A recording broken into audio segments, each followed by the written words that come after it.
कल्याण हो जाएगा।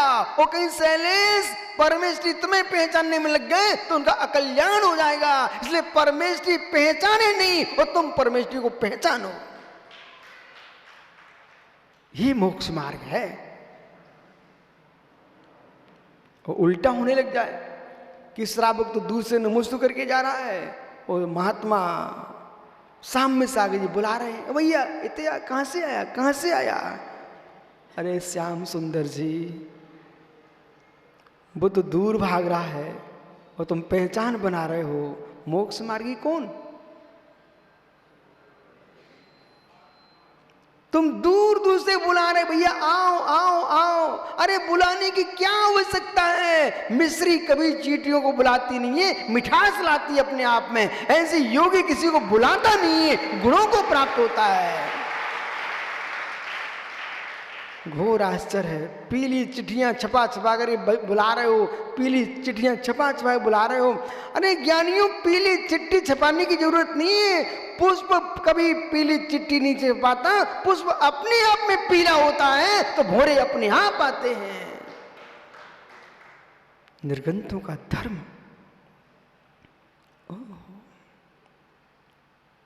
ओह श्रावकों, आप भी धर्म के अंग हो। मेरे मन में कभी ऐसा भाव नहीं आता कि श्रावकों को डांट दो, ये ग्रस्त है। नहीं, ये ग्रस्त भी धर्म का अंग है। जितनी महिमा मुनि की है उतनी महिमा ग्रस्तों की है। इस बात को जो नहीं जानता वो सम्यक दृष्टि ही नहीं है। महात्मा मेरे अनुज, जिस जीव को श्रावक की महिमा का ज्ञान नहीं है उसको मुनि की महिमा का भी ज्ञान नहीं है। भैया हेमचंद पुत्र इंदौर सुरैना जो पिताजी करके गए हैं उस परंपरा को आगे बढ़ाते रहना। गृहस्थ की कितनी महिमा है। आज मुस्कुराते साधु तुमको सामायिक करते मिल जाएं, मुस्कुराते साधु प्रतिकोण करते मिल जाएं, वंदना स्तुति करते मिल जाएं, प्रतिख्यान करते मिल जाएं, स्वाध्याय करते मिल जाएं। हे मित्र, इनकी मुस्कुराहट को देख करके एक बार सुब्रत सागर जी श्रावक को आशीर्वाद दे देना। यदि ये मुस्कुरा करके साधु के हाथ पर ग्रास ना रखें तो साधु की मुस्कुराहट की साधना नहीं हो पाएगी। जब मुस्कुरा के श्रावक आहार देता है ना तो मुस्कुरा के तुम्हारी सामायिक होती है। धन्य वे श्रावक। पूरे देश के श्रावकों से कहना निर्मल भाई, धन्य वे श्रावक हमारे दिगंबर मुनियों को नॉन कहूं, नॉन जानते, नॉन मिर्ची, यानी नॉन मिर्ची, नमक मिर्ची हल्दी सोट की चिंता नहीं होती है, आटे रोटी बाटी की चिंता नहीं होती है। वे अंजलि लगा के जाते हैं, वो आहार करके आते हैं, वो मेरे में 24 घंटे साधना करते हैं। ये किसके बल पर? ये भव्य श्रावकों के बल पर। इसलिए कोई भी साधु किसी भी श्रावक को डांट देता है यदि तो वो साधु घोर पाप के बंध को प्राप्त होता है। क्यों? क्योंकि आपने एक आयतन की अवहेलना कर दी है। जो एक भी श्रावक हमारा समाप्त हुआ तो मुनि सेवक का नाश हो गया। और मित्र, मुनिराज श्रावक को नहीं अवहेलना कर सकते। और श्रावक तो बेचारा पाप भीरू, वो तो कभी साधु की अवहेलना कर ही नहीं सकता। सच्चा श्रावक होगा वो कभी निरंतरों के प्रति मेरे मित्र अवहेलना का भाव लाएगा ही नहीं। वो तो भगवान मानता है। ओहो, देखो भैया निर्मल, इस सिद्धांत को कभी मत भूलना। आप मिर्ची ज्यादा जानते, घी भी जानते हो, घृत के बारे में कुछ जानते हो? यहां पर कोई घी का व्यापारी बैठा है क्या? सलेस, एक क्षण को आप ही बन जाओ। भैया जीवन में कभी घृत का स्वाद लिया? अच्छा, कभी आपकी अंगुली भी जली घी से? चंचल गई है, फिर तो अच्छे मिले आप मुझे। मधुवन ज्ञानी, जब घी से अंगुली जल गई, उस घी को फेंक क्यों नहीं दिया आपने? बस शीघ्र शीघ्र बोलो आप तो। शैलेश ज्ञानी, सुधीर मुमुक्षु नहीं आया क्या? शैलेश ज्ञानी, जिस दिन तुम्हारी अंगुली घी से जली थी, उस घी का आपने क्या किया था? रख लिया था कि फेंक दिया था? जिससे अंगुली जल गई, सीसी सीसी करके घूम रहा है, ओ पांड्या मेरी अंगुली जल गई, चिल्ला रहा था, और तू फिर भी रख लिया उसको।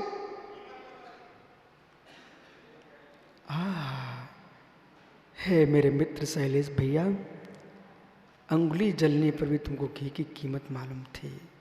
विशुद्ध सागर को कोई श्रावक गाली भी दे जाएगा, फिर भी उसकी रक्षा करेंगे। मुझे श्रावक की कीमत पता है।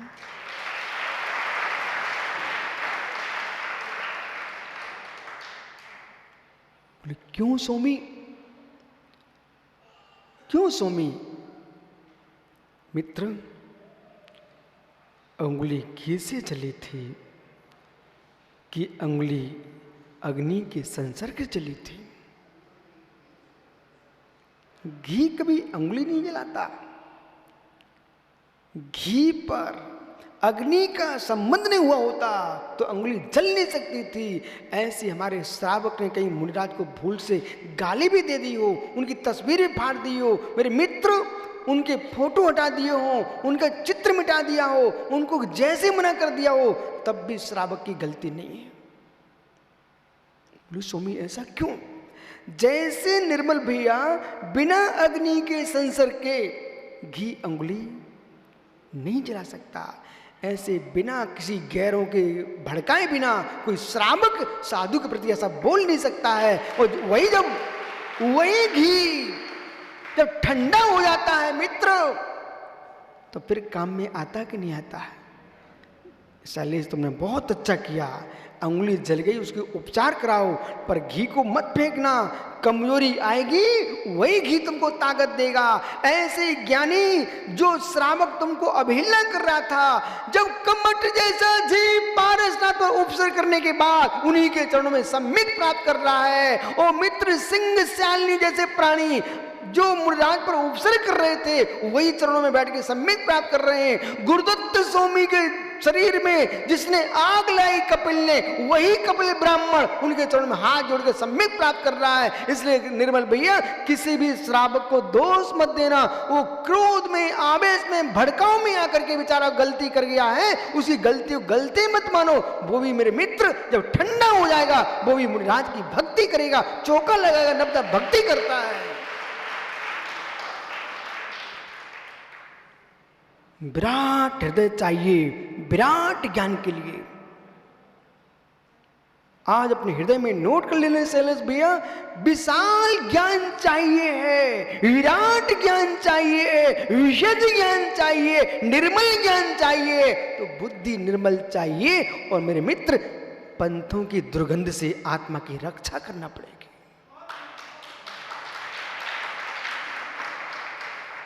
रक्षा करना पड़ेगी, विराटता चाहिए।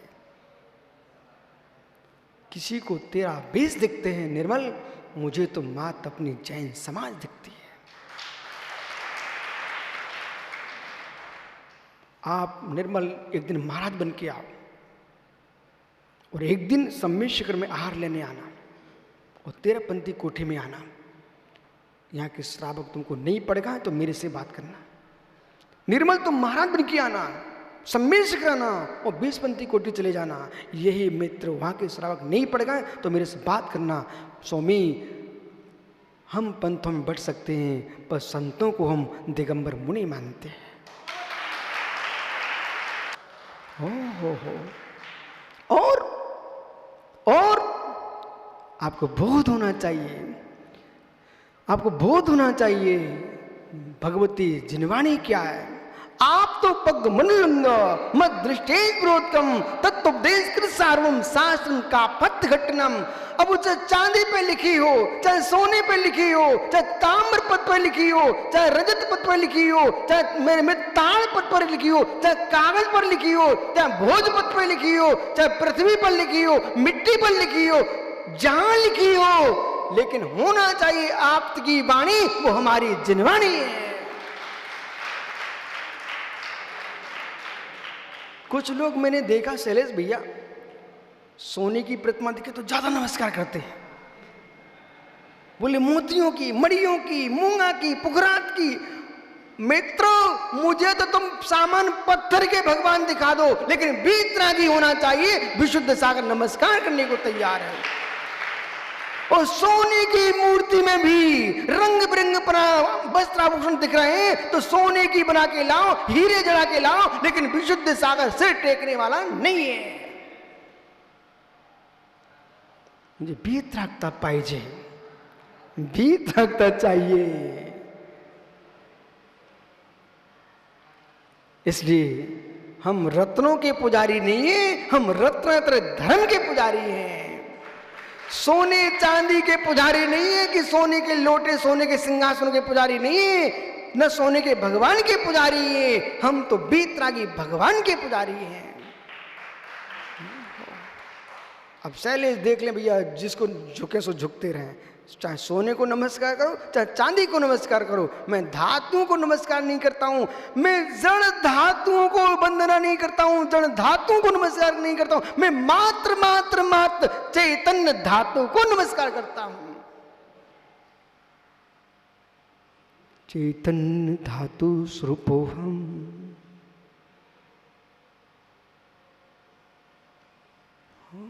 क्या हो गया सभा में? क्या हो गया सभा में? ज्ञानियों, इस धर्म सभा में क्या हो गया?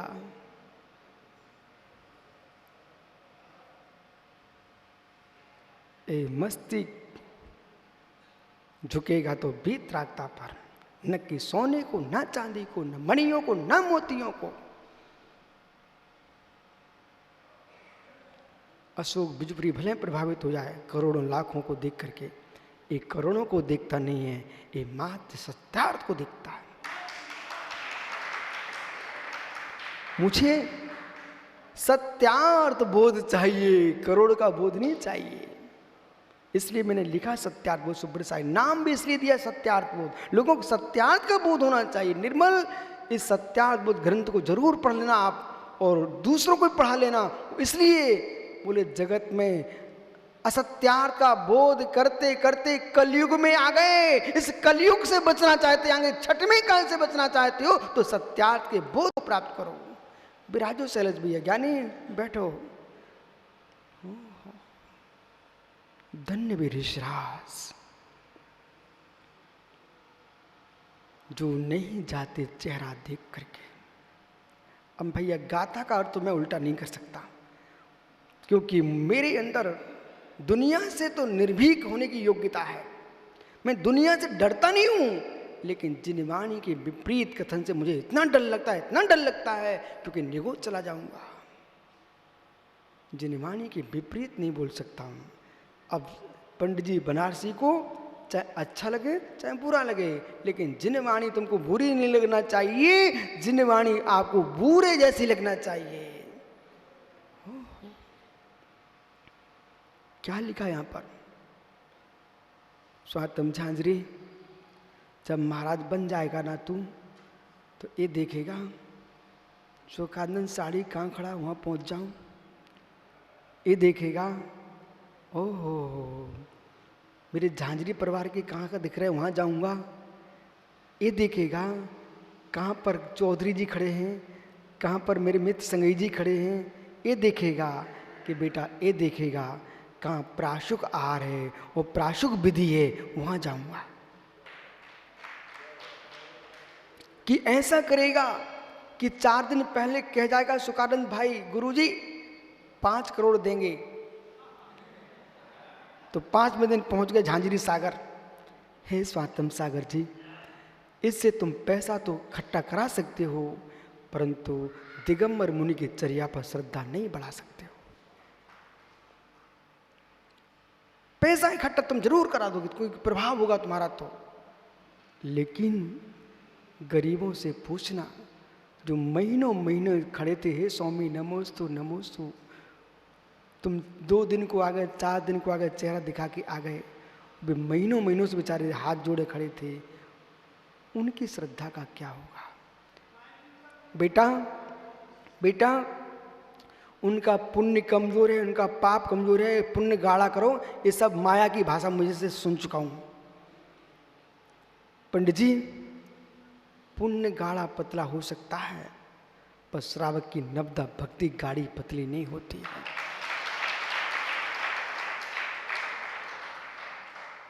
धन्य तीर्थंकर भगवान महावीर, मैं तो उनके गांव में होके आया हूं, महावीर स्वामी के गांव में भी होके आया हूं, उनके नाना के घर में भी होके आया हूं, उनके स्वयं के घर होके आया हूं, मैं चातुर्मास करके आया हूं, परंतु निर्मल भैया और बेबासो कुंड बेसाली तीर्थंकर वर्धमान विधे बासो कुंड के राजकुमार ज्ञानियों मगध नरेश के मौसी के बेटे मित्र, समझो मैं क्या बोल रहा हूं, चेटक का बेटी का बेटा, 3 लोक का स्वामी, उसने ये मात्र नहीं देखा मुनि बन के कि निर्मल सेठ खड़ा हुआ है कि मेरे मित्र सिर मुड़ाए सूपा के अंदर, मेरे मित्र खुदाई कोदों के खीर चावल बनाए, चंदना खड़ी हुई है, मेरे मित्र